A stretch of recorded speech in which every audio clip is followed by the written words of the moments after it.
Shocking news and what happened this week. 16. Let's talk about this. That Kaunda suit is not permitted in the chamber, committees, in the lounges and dining areas. That hats and caps for men are not permitted in the chamber and in the committees. That traditional and cultural attire is not permitted in the chamber, committees, the lounges and dining areas until such a time. He's referring to the Speaker's rules which outline the dress code of MPs in Kenya. Now listen, we can debate the ban on the Kaunda suit because if we are truly honest, the only thing African about that suit is the name we have attached to it, because that style came from somewhere. Now, if you know, you know. You see, Kaunda was the former president of Zambia who inspired Africa, to embrace that style. And over the years, like jollof rice, everyone added their own personal touch to bring it closer to home. Now, where we completely disagree with that rule is when the rule bans the expression of our Africanness, banning our traditional and cultural attires. That is a big problem, because you see, those who once colonized us imposed those bans because they couldn't stand us being ourselves and expressing who we are. But it seems like they did it for way too long, to the point that even some within our ranks cannot stand the expression of ourselves and are fighting to uphold this colonial backward mindset.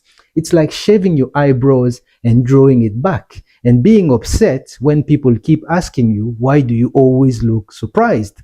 Listen, it doesn't matter how many times you cut it off, it always grows back, because being Africans is who we are. And fighting this fact is like trying to empty the ocean with a teaspoon. Good luck. A 70-year-old Ugandan woman became the oldest mother in the world by giving birth to twins. Now, when I stumbled upon this news, many questions went through my mind, questions which I choose to carry to my grave for anthropological reasons. Now, upon reading the article, I came to find out that it was through IVF treatment that she gave birth to a boy and a girl through C-section at a fertility hospital in Uganda. However, not everyone was happy about this news, but who cares? Because nobody asked them to come and feed these children or to pay for their school fees. Anyways, an American fertility expert in New York even called it incredibly irresponsible because in America, women over the age of 55 are discouraged from undergoing IVF treatment because of the concern related to the high-risk nature of pregnancy. But as they say in Cameroon, where your intelligence stops, other people's intelligence continues, and Ugandans are not Americans. Now, both the babies and the mother are still under observation at the hospital, but they are in good health. The government of Niger have decided to repeal an anti-migration law which was passed in 2015, which had become a symbol of Europe's unpopular meddling in Niger's affairs. This law had criminalized the transport of undocumented migrants and imposed harsh penalties on smugglers. But instead of reducing migration, it has pushed people to take more dangerous routes and expose them to human rights violations. Now, Niger's government has repealed this law and ordered the release of all those convicted under it. This move is seen as a blow to the EU's 5 billion strategy to outsource migration control to African countries and a sign of Niger's defiance against Western sanctions that the country is currently facing. Burkina Faso and Niger have decided to quit the G5 Sahel, a regional alliance of 5 countries that was created in 2014 with the goal of fighting armed groups in the Sahel region.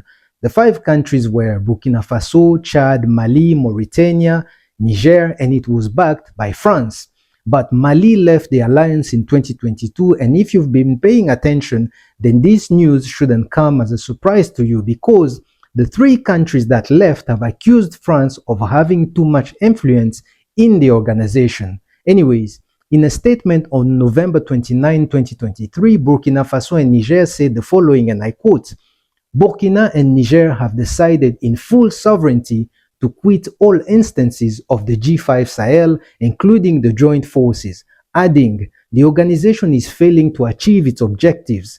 Worse, the legitimate ambition of our countries of making the G5 Sahel a zone of security and development are hindered by institutional red tapes from a previous era. which convinces us that our process of independence and dignity is not compatible with G5 participation in its current form. Now let's move to the finishing move.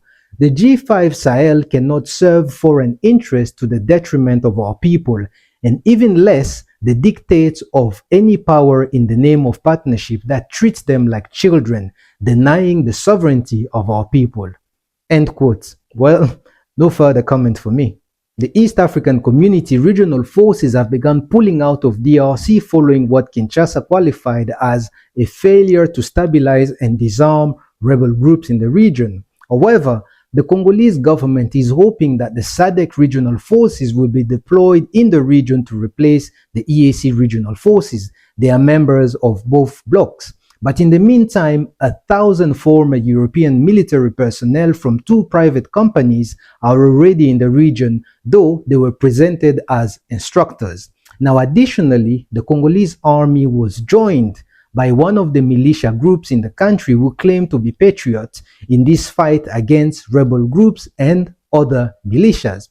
Anyways, on the 20th of December, the general elections in DRC will take place. However, the 2 regions will be excluded due to insecurity. We, ni nini?